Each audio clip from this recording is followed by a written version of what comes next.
कालों के काल महाकाल बाबा की जय बोलो। जगत माई महामाई माँ भद्रकाली की जय बोलो। माता रानी के साचे दरबार की जय बोलो। मिथुन राशि वालों, स्वागत करते हैं, हृदय से अभिनंदन करते हैं आप सभी का मिथुन राशि भिंड यूट्यूब चैनल में। सावन के इस महीने में भूल कर भी दान मत कर देना अपनी यह एक छोटी सी चीज, वरना आपको जिंदगी भर पछताना पड़ेगा, क्योंकि आप खुद ही अपनी जिंदगी बर्बाद कर बैठेंगे। वैसे तो आपके जीवन में अभी भी कठिन समय चल रहा है, लेकिन अब आने वाले समय में आपके जीवन काल में परिस्थितियां बदलने जा रही हैं। बहुत जल्दी आपके जीवन में जितने भी कष्ट और परेशानियां हैं, उन सब का अंत होने जा रहा है, और ऐसा दो कारणों से होगा। पहला तो यह है कि ग्रहों की दशा आपके अनुकूल बन रही है, जो आपकी हर मनोकामना पूरी करने वाली है। ठीक इसी के साथ साथ दैवीय कृपा और भगवान का आशीर्वाद भी आपके जीवन में अब शामिल हो चुका है। इस वजह से आपकी जीवन की हर समस्या का अंत हो जाएगा और आपकी हर मनोकामना पूरी होने लगेगी। लेकिन ऐसे में यदि आपने अपनी यह एक चीज इस सावन के महीने में किसी को दान में दे दी या यूं ही बस उपयोग के लिए दे दी, तो आप अपनी आने वाली हर एक खुशी, दैवीय कृपा और ग्रहों की सकारात्मक ऊर्जा सब दूसरों के हाथों में दे देंगे। जी हाँ मित्रों, यह वीडियो आपके लिए एक चेतावनी है। अगर आपने इस वीडियो को नहीं देखा और हमारे द्वारा बताई गई बातों को अच्छी तरह से नहीं समझा, तो हम आपको गारंटी के साथ कहते हैं कि यह आपके जीवन की एक सबसे बड़ी भूल होगी, जिसकी कीमत आपको जीवन भर चुकानी होगी। जी हाँ बंधुओं, और इसका प्रमाण यह है कि आपके जीवन में कई बार ऐसा समय आया है जब खुशियां आपके जीवन में आई हैं, आपकी मनोकामनाएं पूरी होने लगी हैं, आपने तरक्की भी की है, लेकिन फिर अचानक कुछ ऐसा हो गया जिससे सारी खुशियां वापस लौट गईं। आपके जीवन में जितनी भी तरक्की हुई थी वह सब धीरे धीरे समाप्त हो गई और आप फिर से परेशानियों के दौर से गुजरने लगे। लेकिन अब भगवान आपको फिर एक मौका दे रहे हैं। ग्रहों की चाल फिर आपके अनुकूल हो रही है, यानी अब हर वह बात होने जा रही है जो आपके सौभाग्य का निर्माण करेगी। लेकिन मित्रों, यही वह समय भी है जब आपको बहुत सतर्क रहना है, गलती से भी कोई गलती नहीं करनी है, क्योंकि अभी आपका सौभाग्य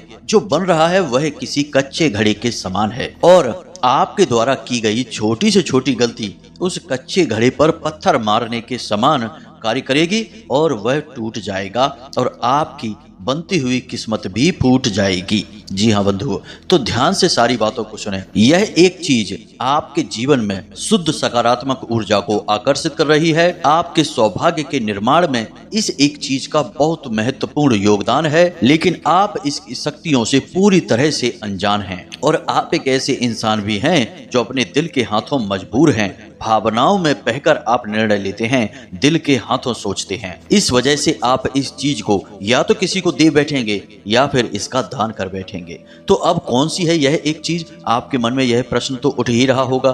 तो अब आप चिंता न करें, इस वीडियो को बस अंत तक देखें।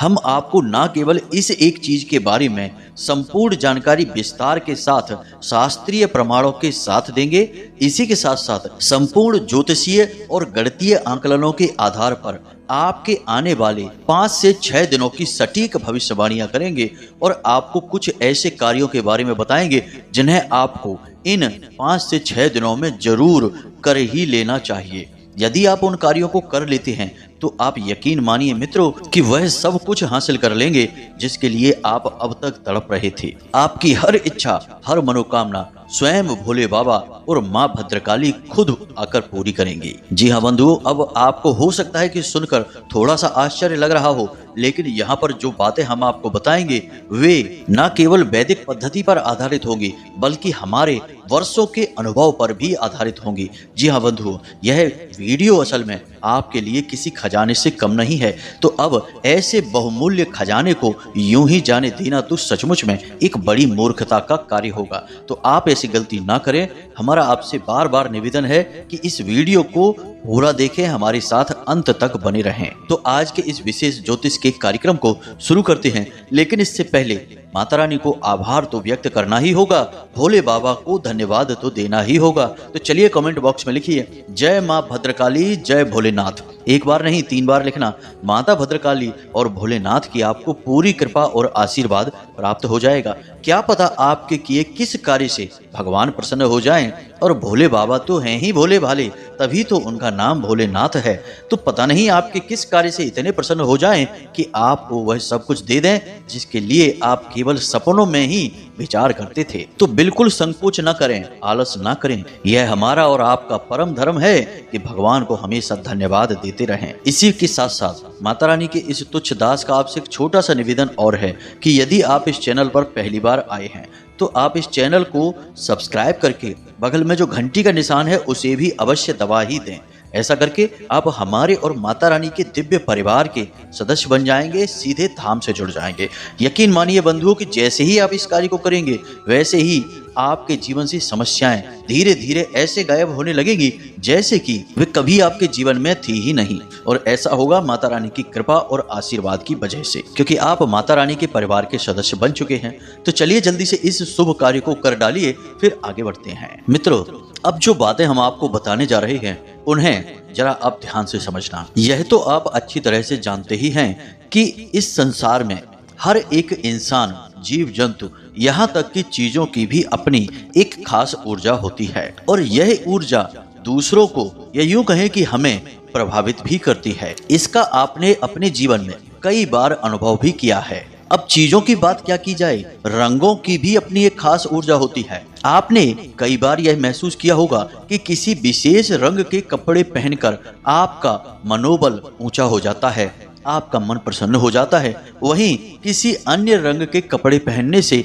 आपका मनोबल गिर जाता है और आपके मन में नकारात्मकता भरने लगती है। इसीलिए हमारे हिंदू धर्म में, वैदिक परंपरा में पूजा पाठ के लिए कुछ विशेष रंग के कपड़े पहनने का विधान बनाया गया है। इसी प्रकार अलग अलग प्रकार की चीजों को पूजा पाठ में जोड़कर भगवान को समर्पित करने के नियम और वैदिक संस्कार बनाए गए हैं। यानी कहने का मतलब यह है कि जो हमारे हिंदू धर्म में भगवान के लिए पूजा पाठ की जाती है, यज्ञ हवन आदि किए जाते हैं, वे असल में देखा जाए तो ऊर्जाओं को संतुलित करने की ही एक कोशिश होती है। जैसे कि घर के बाहर मुख्य दरवाजे पर तोरण लगाने से लेकर घर में कलश स्थापन करने से लेकर हवन कुंड में कुछ विशेष प्रकार की लकड़ियों को ही जलाने तक, गाय के गोबर से बने हुए उपले को जलाने से लेकर गाय से ही प्राप्त पंच तत्वों से बने पंचगव्य को प्रसाद के रूप में प्रयोग करने तक सब कुछ पूरी तरह से निर्धारित होता है, निश्चित होता है।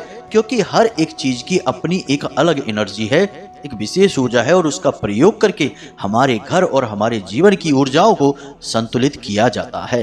क्यों किसी इंसान से मिलकर ऐसा लगता है कि इस इंसान से कभी अलग ही ना हो, हमेशा इसके साथ बैठे रहें, इसका चेहरा देखते रहें और उससे बातें करते रहें। उसके द्वारा कहे जाने वाले कुछ शब्द ही ऐसे लगते हैं जैसे कि हमारे कानों में शहद घोल दिया गया हो। अब चाहे वह हमारी उस इंसान से पहली दूसरी ही मुलाकात क्यों ना हो, लेकिन एक गजब का आकर्षण उसकी तरफ हमें महसूस होने लगता है। लेकिन कभी कभी ठीक इसका विपरीत भी होता है कि किसी इंसान से पहली बार मिलने पर ही हमारा मन बेचैन होने लगता है और हम जल्द से जल्द उस इंसान से पीछा छुड़ाना चाहते हैं। अब चाहे वह इंसान अच्छी बातें कह रहा हो, सही बात बोल रहा हो, फिर भी हमें उसकी सही और अच्छी और उचित बातों में भी कोई रस नहीं आ रहा होता है। याद रखें कि हम यहाँ पर सुंदर या असुंदर के ऊपर बात नहीं कर रहे, हम यहाँ पर ऊर्जाओं के बारे में बात कर रहे हैं। यह उस इंसान की ऊर्जा है जिससे आप आकर्षित हो रहे हैं, क्योंकि वह आपकी ऊर्जा के आवरण से मिल जाता है तो आपको उस इंसान से मन लग जाता है, उसके अंदर रुचि उत्पन्न होने लगती है। लेकिन जब आपकी ऊर्जा किसी इंसान की ऊर्जा से मिल नहीं पाती है, पूरी तरह से मैच नहीं होती, तो आपको उस इंसान से दूरी बनाने का मन करता है उससे पीछा छुड़ाने की इच्छा होती है। अब चाहे वह कुछ भी कहे, कुछ भी सुने, आपको उसकी बातों में रुचि नहीं आती है। अब यह सब क्यों होता है मित्रों? यह हमें दिखाई भले न दे, लेकिन यह ऊर्जाओं का बदलाव है, ऊर्जाओं का लेन देन है, जो हमारी इन खुली आंखों से हमें दिखाई नहीं देता, लेकिन हमारा मन, या यूं कहें कि हमारी आत्मा इन्हें अच्छी तरह से महसूस कर लेती है। और याद रखें कि हमारे जीवन में वही घटित होता है जो हमारी आत्मा चाहती है, क्योंकि हमारे शरीर में जो आत्मा है, जो हमारा सूक्ष्म शरीर है, वह उसी परमात्मा का स्वरूप है। तो अब इन सब बातों को आपको बताने के पीछे हमारा मकसद यही है कि यहाँ पर हम कुछ चीजों के बारे में बात करने जा रहे हैं। आपको उन चीजों को भूल कर भी किसी को नहीं देना है, ना प्रयोग करने के लिए और ना ही दान में। उसके बाद हम आपको अंत में उस एक चीज के बारे में बताएंगे जिसे आपको भूल कर भी इस पूरे सावन के महीने में किसी को देना ही नहीं है। हालांकि दान करते समय लोग उस चीज का दान बहुत करते हैं, लेकिन आपको यह नहीं करना है। ऐसा करके आप अपनी बर्बादी स्वयं ही अपने घर लेकर आ जाएंगे। जी हाँ बंधुओं, तो अब ध्यान से सुने सारी बातें। हर बात आपके जीवन से जुड़ी है और आपके जीवन को बदलने के लिए बहुत ही महत्वपूर्ण है। तो अब एक एक करके सारी बातें आपको बताते हैं। सबसे पहला, आपके पहने हुए वस्त्र। जी हाँ बंधुओं, अब जिन चीजों के बारे में हम यहाँ पर बात करने जा रहे हैं, उन चीजों का सीधे तौर पर 3 ग्रहों से सीधा संबंध होगा। और वह 3 ग्रह कौन से हैं? सबसे पहला ग्रह है शनि ग्रह। शनि सबसे महत्वपूर्ण भूमिका आपके जीवन में, यहाँ तक कि हर इंसान के जीवन में निभाते हैं और अभी भी निभा रहे हैं। क्योंकि इसका कारण यह है कि शनि बकरी चाल में चल रहे हैं और शनि की दृष्टि बकरी होती ही है, और यदि चाल भी बकरी हो जाए तो शनि का प्रभाव कई गुना बढ़ जाता है। जी हाँ बंधुओं, तो शनि तो सबसे महत्वपूर्ण है ही। दूसरा बुध और तीसरा ग्रह है शुक्र। अब बुध हमारे काम धंधे व्यापार और शुक्र हमारे जीवन की भौतिक सुख सुविधाएं, हमारे मान सम्मान और प्रेम से जुड़े हुए हैं। तो अब ऐसे में इन तीनों ग्रहों से जुड़ी हुई चीजों के बारे में हम बात करने जा रहे हैं। तो अब सबसे पहली बात हमने की वस्त्र। अब हम वस्त्र अपने शरीर पर 2 जगह से पहनते हैं, मतलब कि कमर से ऊपर के वस्त्र शुक्र के होते हैं और कमर से नीचे पहने जाने वाले वस्त्र शनि के होते हैं। और ठीक इसी प्रकार हमारे गले में यदि हम कुछ पहनते हैं, जैसे लॉकेट है, कोई माला है, या कुछ भी धागा ही क्यों ना पहने, वह बुध का प्रतीक होता है। तो अब यहाँ पर हम 3 चीजों की बात कर रहे हैं।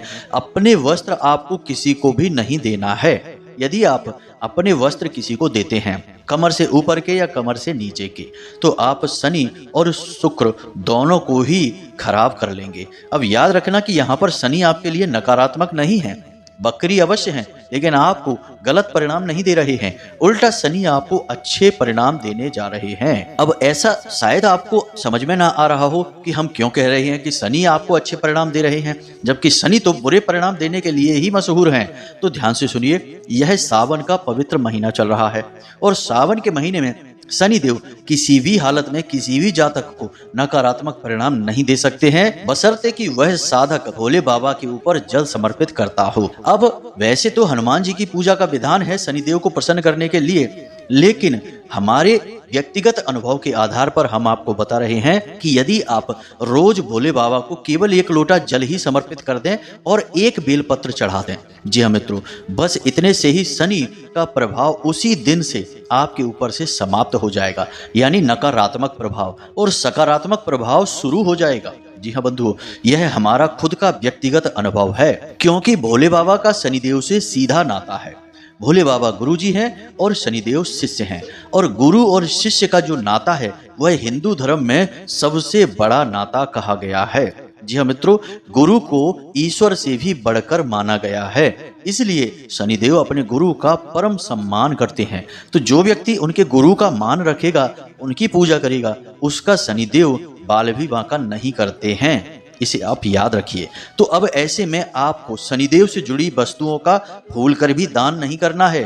कोई आपसे खूब कह दे कि आप शनिदेव से जुड़ी चीजों का दान करिए, आप अपने जूते, वस्त्र या फिर लोहे की कोई वस्तु या कुछ भी दान कर दीजिए, लेकिन आपको नहीं करना है।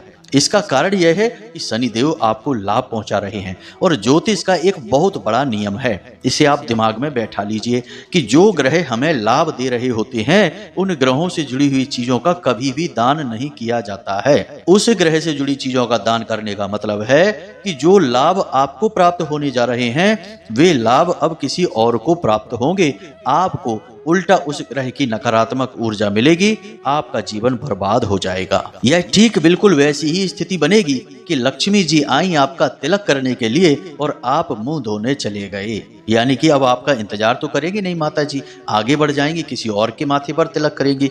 तो यही मूर्खता, यही गलती हर इंसान करता है, आपको भी ऐसी गलती नहीं करनी है, बचना है इनसे, तभी तो हमने आपको यह वीडियो दिया है। तो शनिदेव से जुड़ी कोई भी वस्तु आपको भूल कर भी किसी को दान नहीं करनी है। अब हो सकता है कि आपके मन में प्रश्न उठे कि भाई ऐसी कौन सी चीजें हैं, तो जरा ध्यान से सुनिए, जल्दी जल्दी बता देते हैं। अब मित्रों यहाँ पर एक बात बहुत बारीक सी है, इसे आपको समझना है कि हम यहाँ पर लोगों को दान करने के बारे में बात कर रहे हैं, मंदिर में दान करने की नहीं, क्योंकि मंदिर में दान करने का अलग विधान है और लोगों को बाहर दान कर देने का एक अलग विधान है। जैसे लोग भिखारियों को दान करते हैं, जरूरतमंदों को दान करते हैं, उसके बारे में हम यहाँ पर बात कर रहे हैं। तो अब आपको क्या दान नहीं करना है, शनिदेव से जुड़ी चीजें कौन सी हैं, ध्यान से समझिए। सबसे पहले आपके कमर के निचले हिस्से पर पहने जाने वाले वस्त्र, दूसरा कि आपके पैरों में पहने जाने वाले जूते, चप्पल, सैंडल वगैरह है। इसी के साथ साथ काले रंग का कोई भी सामान जिसे आप प्रयोग करते हैं, चाहे वह छाता हो, चाहे वह कंबल हो,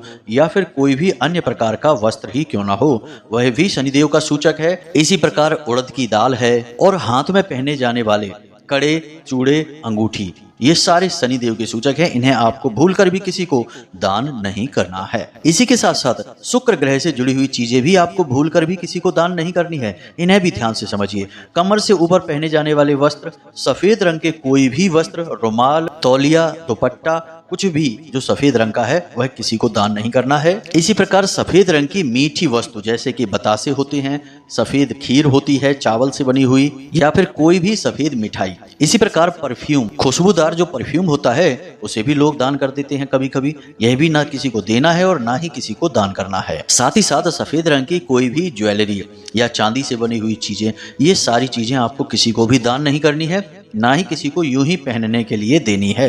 अपनी जेब में रखा सफेद रंग का रुमाल भी किसी को नहीं देना है। अब बात कर लेते हैं बुध ग्रह से जुड़ी हुई, क्योंकि यह भी आपके लाभ भाव में गोचर कर रहे हैं और आपको विशेष लाभ पहुंचाने वाले हैं, आपके सौभाग्य का निर्माण करने जा रहे हैं। तो हरे रंग की कोई भी वस्तु जिसे आप प्रयोग करते हैं किसी को भी ना दें। कोई वस्त्र हो सकता है, कोई भी सामान हो सकता है, कुछ भी जिसे आप प्रयोग करते हैं। हरे रंग की सब्जियां किसी को भी ना दें। इसी प्रकार मूंग की दाल जो हरे रंग की होती है वह भी किसी को ना तो दान में दें, ना ही खाने के लिए दें। इसी प्रकार धार्मिक किताबें, भगवान की किसी भी प्रकार की तस्वीर या मूर्ति, या फिर अपने घर के बच्चों के वस्त्र, इन्हें भी किसी को ना तो दान दें, ना ही प्रयोग के लिए दें। और एक छोटी सी चीज जिसे अक्सर लोग लेन देन कर लेते हैं और इसके बारे में विचार भी नहीं करते हैं, वह कलम या पेन। ऑफिस में काम करने वाले लोग अक्सर यह करते हैं, जिस कलम को आप रोज प्रयोग करते हैं उस कलम को अपने पास ही रखें, उसे किसी को भी प्रयोग के लिए भी ना दें। आपने अक्सर यह देखा होगा कि अमीर लोग या फिर बड़े उच्च अधिकारी अपनी जेब में एक कलम लगाकर रखते हैं। उस कलम को वो किसी को प्रयोग करने के लिए भी नहीं देते हैं, उसका प्रयोग वे केवल स्वयं करते हैं। अपनी प्रयोग की जाने वाली कलम को यदि आप किसी और को दे देते हैं तो इससे आपका बुध खराब हो जाता है। तो ये तो वो चीजें हैं जिन्हें आपको इस पूरे सावन के महीने किसी को भी देनी नहीं है, दान नहीं करना है, ना ही यूं ही प्रयोग करने के लिए देना है। अब हम आपको बताने जा रहे हैं उस एक चीज के बारे में जिसे आपको इस सावन के महीने गलती से भी किसी को नहीं देना है। जी हाँ बंधुओं, अब यहाँ पर हम बात कर रहे हैं 3 ग्रहों की। तीनों ग्रहों का संबंध सीधे तौर पर आपकी सुख समृद्धि से है, यानी आपके जीवन में आनंद, सुख, समृद्धि और शांति से है। और तीनों ही ग्रहों का संबंध सीधे तौर पर माता लक्ष्मी से भी है।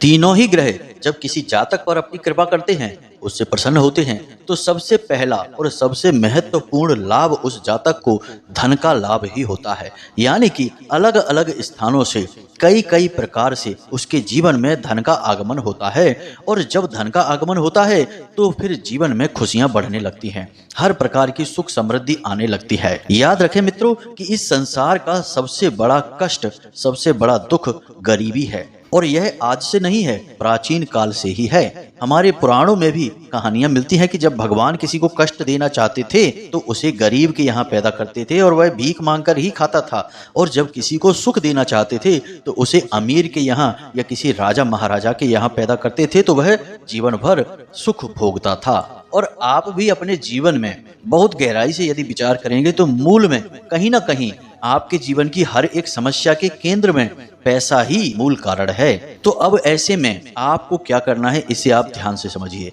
जब आपके जीवन में सुख समृद्धि का आगमन होने वाला है, तीनों ग्रह आपको खुशियां ही खुशियां देने जा रहे हैं, तो ऐसे में आपको सबसे बड़ी चीज, जो सबसे बड़ी सावधानी है, वह यह रखनी है कि आपको भूल कर भी रुपए पैसे का दान नहीं करना है। अब इसे आप ध्यान से समझिए क्यों और कैसे। अक्सर यह होता है कि जब लोग मंदिर जाते हैं या कहीं घूमने जाते हैं तो कोई भिखारी मिल जाता है और वह उनसे पैसे की मांग करने लगता है। 10-20 रुपए ही सही, चाहे 5 रुपए का सिक्का ही सही, आपने यदि उसे दान दे दिया तो आपकी बर्बादी निश्चित है। तीनों ही ग्रह आपसे क्रोधित हो जाएंगे। याद रखना कि बुध व्यापार, काम धंधे और धन के आगमन के कारक हैं। शुक्र वैभव के, सुख समृद्धि के और स्त्री सुख के कारण हैं, यानी कि आपसी प्रेम के कारक हैं। तो दोनों ही ग्रह पैसे से जुड़े हुए हैं। और शनि को तो कहा ही जाता है मणि देव। आज के समय में ज्योतिष में शनि देव को मणि देव के नाम से भी जाना जाता है। तो तीनों ही ग्रह पैसे से जुड़े हुए हैं, और आपने यदि पैसे का दान कर दिया किसी को तो तीनों ही ग्रह का क्रोध आपको सहना पड़ेगा। यह सबसे बड़ा विधान है जिसे आपको मानना पड़ेगा, क्योंकि माता लक्ष्मी की बात हो रही है। यहाँ पर कागज के रुपए पैसे की बात नहीं हो रही है, असल में माता लक्ष्मी की ऊर्जा की बात हो रही है। याद रखें कि जब आप किसी को कुछ दान देते हैं तो न केवल वह एक वस्तु जाती है, उसके साथ उस वस्तु से जुड़ी हुई ऊर्जा भी चली जाती है। इसीलिए तो आपने अपने जूते किसी को दान कर दिए, तो जूते तो केवल एक चीज है, उससे क्या होगा, लेकिन जूते के साथ शनिदेव की ऊर्जा जुड़ी है, वह भी चली जाएगी। तो बस यहाँ पर रुपए पैसे से माता लक्ष्मी की ऊर्जा जुड़ी है, उसी ऊर्जा की बात हो रही है। आपने किसी को पैसे दे दिए, धन दे दिया, तो फिर माता लक्ष्मी आपके घर से रूठ कर चली जाएगी और आपके जीवन में आ रही सुख समृद्धि उल्टे पांव वापस हो जाएगी। तीनों ही ग्रह आपसे क्रोधित हो जाएंगे, नकारात्मक परिणाम आपको देने लगेंगे। तो अब आप जरूर यह सोच रहे होंगे कि जब सब दान ही नहीं करना है तो फिर करना क्या है, यानी कि पुण्य कैसे प्राप्त होगा। और दान का तो हमारे हिंदू धर्म में बड़ा विधान है, तो फिर इसके बारे में अब आप क्या करेंगे, इसे आप जरा ध्यान से समझिए। जरूर हमारे हिंदू धर्म में दान का बहुत बड़ा महत्व है। दान को धर्म से जोड़ा जाता है, हमेशा दान धर्म कहा जाता है, लेकिन दान करना भी कैसे है यह जानना आवश्यक है, वरना हर अच्छी चीज बुरी बन जाती है और हमें पता भी नहीं चलता है। तो ध्यान से समझिए, दान करने के 2 नियम हैं। एक नियम कि आपने किसी को यूं ही कुछ दान कर दिया, वह दान अवश्य है, आपके पुण्य का घड़ा जरूर भरेगा, लेकिन वह आपके भाग्य का निर्माण नहीं कर सकता है। आपके भाग्य का निर्माण होता है जब आप कुछ दान करें, मंदिर में दान करें। जी हाँ बंधु, मंदिर के प्रांगण में ही किसी को कुछ दान करें तो उसका अलग विधान है, मंदिर के नाम से कुछ दान कर दें उसका अलग विधान है। अब यहाँ पर रुपए पैसे आप किसी और को न दें, बल्कि आप मंदिर के दान पात्र में डालें या फिर मंदिर के नाम से दान कर दें, मंदिर को ही दे दें। अब मंदिर में तरह तरह के धार्मिक कार्य और क्रियाएं होते रहते हैं, मंदिर में भी भंडारे होते हैं, वहां पर भी गरीबों को भोजन कराया जाता है, तो आपका रुपया वहां प्रयोग हो जाएगा और वह होगा सर्वोत्तम दान। जी हाँ बंधुओं, इसीलिए दान को धर्म से जोड़ा जाता है, क्योंकि धर्म का केंद्र ही मंदिर होता है। अब आपको दान कहाँ करना है, जितनी चीजें हमने आपको बताई हैं वे सारी चीजें आप चाहें तो मंदिर में दान कर देंगे तो आपको तीनों ग्रहों का बहुत अधिक प्रेम मिलेगा और इनकी सकारात्मक ऊर्जा आपके जीवन में भर जाएगी, और वही होगा असली दान और धर्म। इसे आप ध्यान से समझे। यूं ही किसी को कुछ भी दे देना दान नहीं होता है, इंसानियत हो सकती है, आप इससे पुण्य अवश्य कमा सकते हैं, लेकिन इसके कई साइड इफेक्ट भी होते हैं। यह बिल्कुल वैसा ही है जैसे बिना डॉक्टर की सलाह के आपने कोई दवाई ली और खा ली, अब उस दवाई का साइड इफेक्ट कितना होगा, क्या होगा, यह तो आपको नहीं पता, क्योंकि आपने डॉक्टर से तो सलाह ली नहीं है, बस यूं ही अपने मन से इस दवाई का प्रयोग कर लिया है। ठीक इसी प्रकार दान को भी बस यूं ही चलते फिरते सड़क पर कर देना साधारण बात नहीं है। इसके कई बार नकारात्मक परिणाम भी प्राप्त हो जाते हैं। मानकर चलिए कि किसी ने आपको बेवकूफ बनाया और आपके द्वारा दान दिए गए पैसे से शराब पी ली, या फिर आपने जिस पैसे को दान किया उस पैसे से उसने कोई ऐसा सामान खरीद लिया जिससे उसने हिंसा कर दी, तो अब वह हिंसा का भाग भी तो आपको मिलेगा। किसी की हत्या कर दी तो आपको उस हत्या का भाग मिलेगा कि नहीं? तो यह तो भयंकर पाप हो गया। इसीलिए कहा जाता है कि कहीं भी कुछ भी दान नहीं करना है, सोच समझ कर दान करना है, और कुछ समझ में ना आए तो सीधे मंदिर में जाकर दान कर देना है, बस वही सर्वोत्तम है। अब यदि इन बातों से जुड़े हुए कोई प्रश्न आपके मन में उठते हैं तो आप बिल्कुल चिंता ना करें।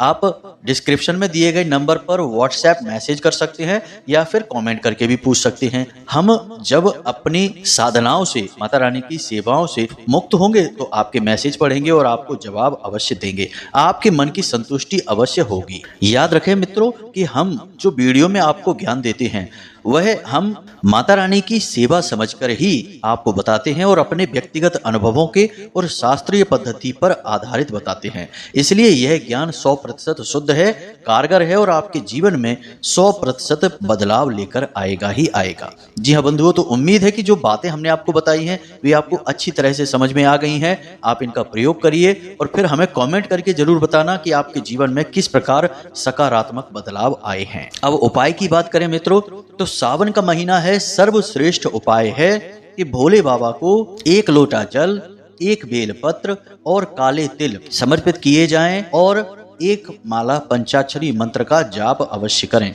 इससे बड़ा कोई उपाय है ही नहीं। याद रखें कि जब देवों के देव महादेव ही प्रसन्न हो गए तो फिर अन्य देव तो आपके साथ आ ही जाएंगे। और माता रानी और भोले बाबा अलग अलग तो है नहीं, अर्धनारीश्वर स्वरूप में आपको दोनों के दर्शन हो जाएंगे। तो इसीलिए हम कह रहे हैं कि आप रोज मंदिर अवश्य जाएं, नित्य भोले बाबा को जल समर्पित अवश्य करें। इससे बड़ा कोई उपाय नहीं है आज के समय में। इसे बिल्कुल भी मिस ना करें, यह आपके हाथों में सुनहरा मौका है। तो इसी के साथ साथ आज की इस वीडियो को विराम देते हैं। हमेशा हंसते रहिए, मुस्कुराते रहिए, सकारात्मक रहिए, भगवान को धन्यवाद देते रहिए और मंदिर अवश्य जाइए, क्योंकि आपका उद्धार वहीं से होगा। मिलते हैं अगले ज्ञानवर्धक वीडियो में, तब तक के लिए धन्यवाद। जय माई की, जय मां भद्रकाली।